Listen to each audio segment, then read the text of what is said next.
Hello and welcome back to a new episode of my true crime podcast, The True Crime Cocktail Hour. My name is Holly. Thank you so much for joining me today. So you probably had a long and exhausting week of work. So did I. And I don't know about you, but I'm sweating my balls off. It is so hot in here. So I think it's time for us to wind down for a second and relax. So I'll be mixing us a little after work cocktail.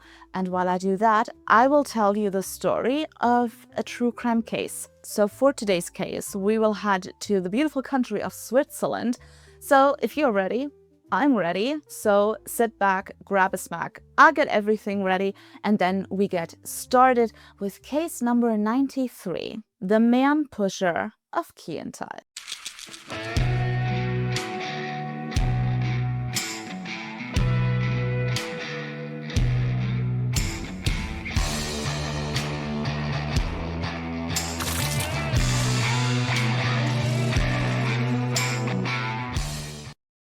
So before we really dive into this case, we need a tiny little geography lesson, just so you know where we're at exactly. So we are in Switzerland.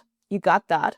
To be more specific, we are in the south of Bern, in the Bernese Alps, which is this little area right there. And right in the middle of the Bernese Alps lies the small village/valley of Kiental. There's not much to say about Kiental, few hundred residents, but it's super quiet, it's super boring, okay? If you live on one side of Kiental and your neighbor on the other side of Kiental closes his kitchen window, you can hear it, okay? And let's say you were to start off in Kiental and you would get in your car and drive south for 25 minutes, you would reach the so-called Schlucht. Now, Schlucht is the German word for gorge, so gorge. I guess Greece is just the name. I don't know.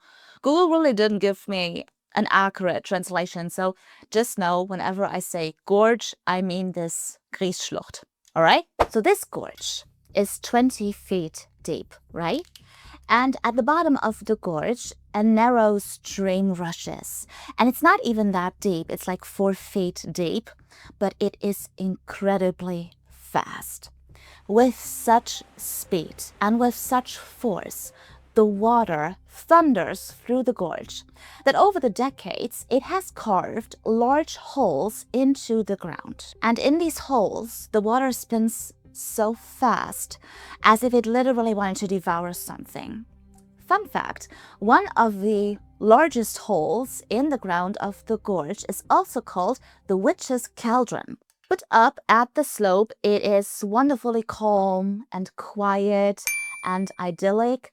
And exactly there, on May the 25th, 2019, a hiker was walking along. So this hiker was just enjoying nature and was just enjoying himself, minding his own business. And every now and again, he would dare to glance down to the water, right? And once when he did, he suddenly discovers something that looks like a doll. So he thinks his eyes are playing tricks on him. And he steps closer, trying to figure out what it is. Come to find out that it's obviously not a doll. What he had discovered, in fact, is the body of a young male lying in the bed of the foaming water. So this young male is obviously completely soaked, wet from head to toe. And his upper body is naked, and his pants had been opened up, and they were just hanging by his shoes with a belt still attached. So from above, this man looked completely uninjured, but he just didn't move. So this hiker alerted police, and shortly after, they recovered the dead body of this young man. Now, thanks to an ID the man was carrying in his back pocket, the victim could quickly be identified as Karim Amari, 18 years old, a refugee from Afghanistan. So according to the autopsy report, this young man had suffered severe injuries to the head and the torso region. In addition, he had numerous abrasions and wounds over his entire body. Now, these injuries actually matched a fall from 20 feet. But one could not say if he got those wounds and injuries before the fall. All they could say was that he sustained these injuries when he was still alive. And since they found water in his lungs, the medical examiner reported as cause of death blunt force trauma in combination with drowning. So the investigators handling this case first assumed that they were dealing with an accidental fall, so an accident, because there was no farewell letter, there was no suicide note, there was also no evidence of third-party involvement. And so the death of this young man was ruled an accident, and the case was closed. That being said, 6 months go by, and now it's November the 5th, 2019, and it's still super early. It's 7 a.m. It's still dark outside, and a man is driving to work, and he drives on a road that is very, very close to the gorge, when he suddenly spotted a young male on the side of the road. Now, this young male was wet from head to toe, and he was bleeding. And this man was in full-blown panic mode, and he was waving to the driver to stop his car. So the driver stops his car, and he takes the young man with him. Now, this young man introduces himself as Idris Nouri. He's 28 years old, and he's also a refugee from Afghanistan, right? And this young man, Idris, is totally beside himself, okay? And in a panic, and in broken German, he says something about water and fast spinning, and that he climbed up somewhere and that someone had pushed him.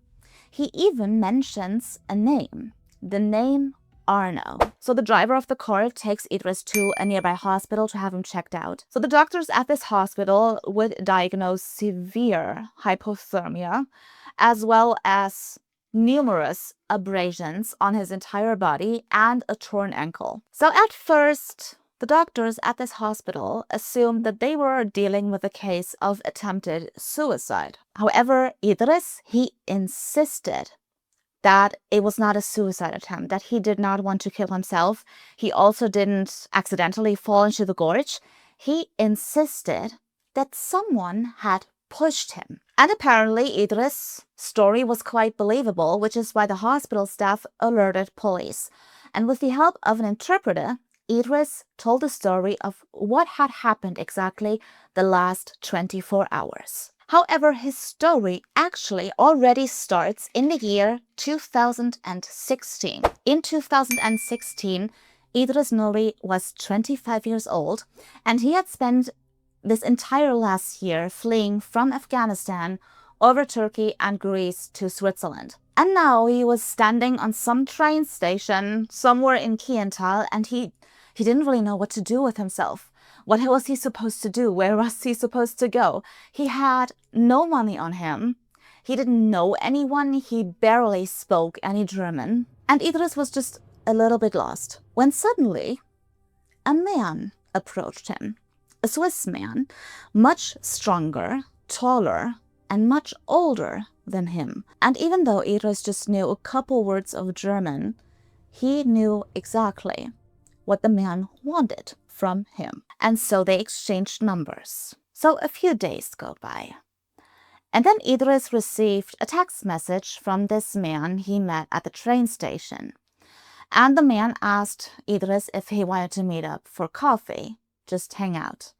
And Idris at first hesitated, but eventually he agreed, knowing full well what was going to happen.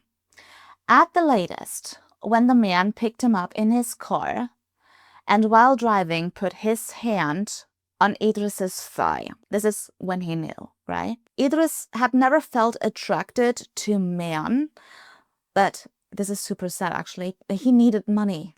He needed money. And so he ended up having sex with this older man in his car. So this little arrangement continued for the next 3 years, okay? They would meet up like once or twice a month. Arno would pick Idris up, and then they would go to a remote place near the gorge. Idris would do him certain favors, and then this man would drop him off back home. So bottom line, Idris was prostituting himself for this man, right? $50 one round. Now, don't get me wrong. Idris wasn't afraid of this man. He even liked him. Not on like a romantic level, but on a friendship level. And also he was new in Switzerland. You know, he didn't know anybody and he was just happy to have someone to talk with, to connect with somebody. And also Switzerland's beautiful country. There's a lot of nature. And this older man, he really knew his way around town and the mountains and everything. So every time they would be together, there was always something new and exciting to see for Idris. So it's the 4th of November 2019. And Idris receives another text message from this man called Arno. And Arno again asked if they wanted to meet. And Idris agreed, even though he was wondering because they actually just had seen each other the previous week. But you know, what the hell? So at 3 p.m., Arno picked Idris up and they again drove someplace near the gorge. Now normally there are a lot of hikers and walkers, but not in November. It is winter. So they were undisturbed, unbothered, and they ended up having sex in the car. So when they were done, it was already pretty dark outside. And Idris actually expected Arno to drive him back home, like he always did. But to his surprise, instead of driving him home, Arno drove further up the mountain. And when Idris asked why, Arno just said that he had to measure a piece of land for a friend up there, and that Idris could help him do that. So once at the top, Arno got out of his car and he opened up his trunk and he took out a couple of like blue wooden sticks and a measuring tape. So Idris was supposed to hold one end of the measuring tape and he was supposed to stand right at the edge of the gorge. And Arno the entire time went, okay, a little bit further, one more step, and so on. And Idris followed his instructions until he literally stood at the very edge of this gorge. One more step and he would have fallen into the abyss, right? So Idris stopped. And it was just a fraction of a second that he looked over his shoulder down to the water, when suddenly something or someone pushed him with full force. Idris managed to grab this tiny piece of wood that was sticking out of the mountain wall before he would fall into the abyss. So Idris, in full-blown panic mode, he feared for his life. And so he looked up to Arno and he expected a hand that he could grab or that Arno would help him in some way. But instead, he looked up to Arno, and Arno was just standing there, looking down to Idris. And the look on his face was very different now. Not as affectionate as it has always been, but dark, evil, and sinister. Now, Arno said something to Idris that Idris could not understand before leaning down to him and slowly loosening one finger after the other. So Arno just stood there and he watched Idris fall right into the darkness. And then he listened, but he couldn't hear anything anymore. So apparently Idris was dead. And then Arno just turned around and drove home to his wife. What Arno did not know is that Idris was not dead. He survived the fall. Idris had fallen over 20 feet and eventually landed in this round, smooth hole in the stream. Now remember, it is winter. It is November, okay? It is cold and the water is colder. Ball shriveling cold, all right? And like I said in the beginning, it is incredibly fast and it's merciless. It just grabs you. The water just grabbed Idris and just carried him along down a 13-foot-high waterfall. Idris, while coughing up water the entire time, just tried to get out of the water. And eventually he managed to pull himself onto this large rock, which probably saved his life because the next waterfall was already waiting for him. And this time it was 40 feet deep. So Idris was now just lying on top of this rock, wet from head to toe. It was freezing cold. Idris was screaming for help, But then he suddenly stopped because he thought, well, what if he's still up there? And he realizes that I'm not dead yet. What's he gonna do? You know, finish what he had started? So he had to shut up. So absolutely defeated and beaten, he crouched on this rock ledge. He couldn't feel his hands anymore. He had abrasions and wounds everywhere. He was wet from head to toe, and it was freezing cold. The temperatures had dropped below 37 Fahrenheit by that point. And Idris was just lying there, and he thought, I'm going to die here. But when the morning light fell into the gorge and woke Idris up, and he realized that he was in fact still alive, he thought, well, at least I can try to get out of this gorge. So Idris got up with the last ounce of strength that he had, even though his entire body hurt like shit. And he waded through the water against the current, and he ended up climbing up this 20-foot-high rock face with his injured legs. Now, if you would ask him now, he would also explain that he has no idea how he got up that rock, but somehow he did, you know? And now he was standing on the side of the road and just waving to cars going by, begging for someone to stop and finally help him. The first car drove past him. The second car stopped. So this is Idris' story.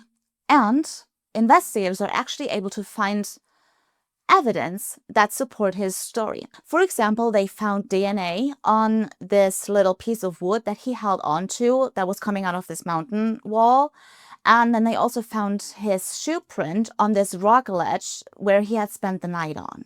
And so, that very same day, the man allegedly responsible for his fall was arrested.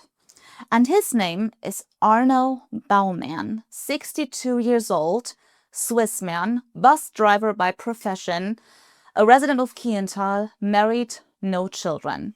So what do we know about this Arno guy? Well, he had spent his entire life in this little valley of Kiental. I just know that I think his father died, and I really couldn't figure out what happened to the mother, but I guess for some reason she couldn't take care of her son. So Arno was raised by a foster family until he was a teenager. That ended, however, when he set their house on fire. So fire devil, you know, one of those guys. No, luckily no one was hurt. But as you can imagine, this foster family was kind of fed up with this young teenage boy. And so he ended up living with relatives, his grandma, his uncle, you know, you name it. And he actually came from a family of farmers. And so Arno naturally had to help on the farm, a job that he hated with every fiber of his being. Now, his family probably thought that it would do him good and, you know, would make him a man or whatever. To their defense, actually seemed to work. I mean, he had a job. He had something to do. He apparently got his shit together. He met a woman, married her, got divorced, then met another woman, married her, right? So she is his wife at the moment. But, you know, he was still not happy with his farmer's job. And so eventually he started working as a bus driver, a job that he really, really liked. And even though it seemed that he was, you know, getting his life together, the people in Kiental did not speak well of him. No. Everyone knew about this little fire incident, you know. No one really trusted him. Everyone was like, something is wrong with this person, you know. Even though he was being just super nice and he loved his job as a bus driver, but it did not go unnoticed that he was particularly nice to the young boys, teenagers, and young men in the village. Arno knew very well that he had to be careful with that. He did not want anyone to know that he was actually into men, very young men, or teenagers to be specific. So his policy was hands off of the boys of the village because that would be too noticeable. So investigators ended up searching his car and also found further evidence that supported Idris's story. They found lube, dildos, these blue wooden sticks, and the measuring tape. And then they searched his phone. And this is when it got really interesting. Come to find out, that our buddy boy Arno Baumann over here maintained several relationships with young teenagers or men. The youngest, I think, was only 14 years old, that son of a bitch. What's more, all of them, without exception, were refugees. Refugees who did not speak the language, who prostituted themselves for him out of desperation and financial need.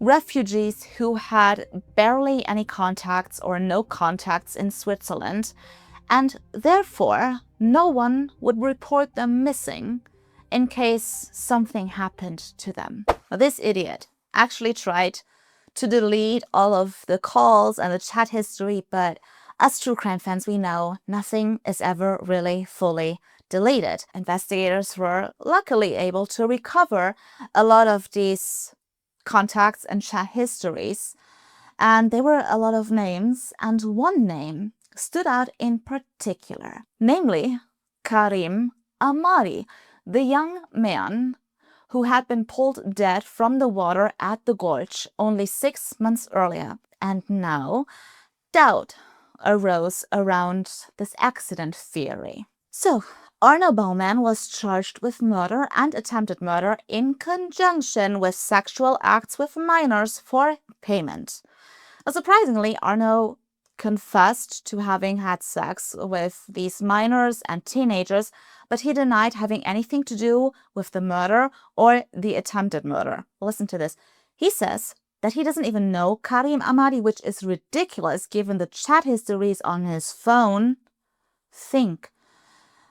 And second of all, he said that Idris just stumbled. He stumbled and fell. He had nothing to do with it.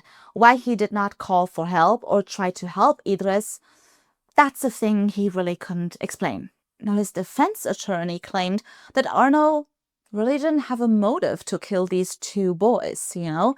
The fact that he did not help Idris Nouri was reprehensible, but could be explained with the fear of being outed in front of the whole village. Now, the judge in that case, oh my, a real ballbuster, luckily, because she didn't believe any of that. She did not believe a word the defense attorney said, as well as the defendant.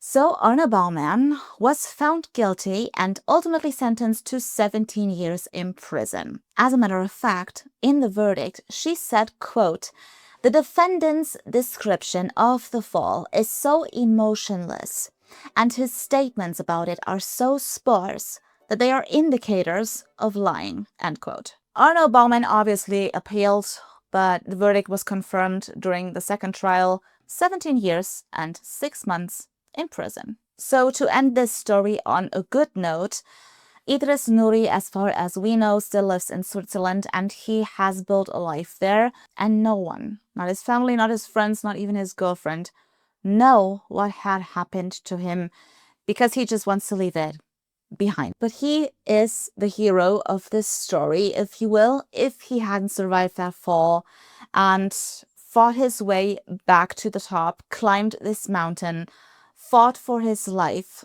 Arno Baumann would have probably continued his killing spree. So thanks to Idris Nouri, investigators were able to stop a man before he could fully become a serial killer. So that, my dear children, was the story of the man pusher of Kiental. Thank you so much for joining me today and hanging out with me. I hope you enjoyed this episode. If you did, please consider subscribing, give this video a thumbs up, or leave a comment. It's always a very nice thing to see, and I read every single one. And if you don't have any plans, Friday in 2 weeks, maybe you would like to join me again for another cocktail and, of course, another mysterious true crime case. And for the next case, we'll be heading to Germany. And we'll be talking about one of the biggest crime cases in German aviation history. So I'm really looking forward to that. Until then, have a lovely weekend. Kisses. Mwah. And I'll see you then.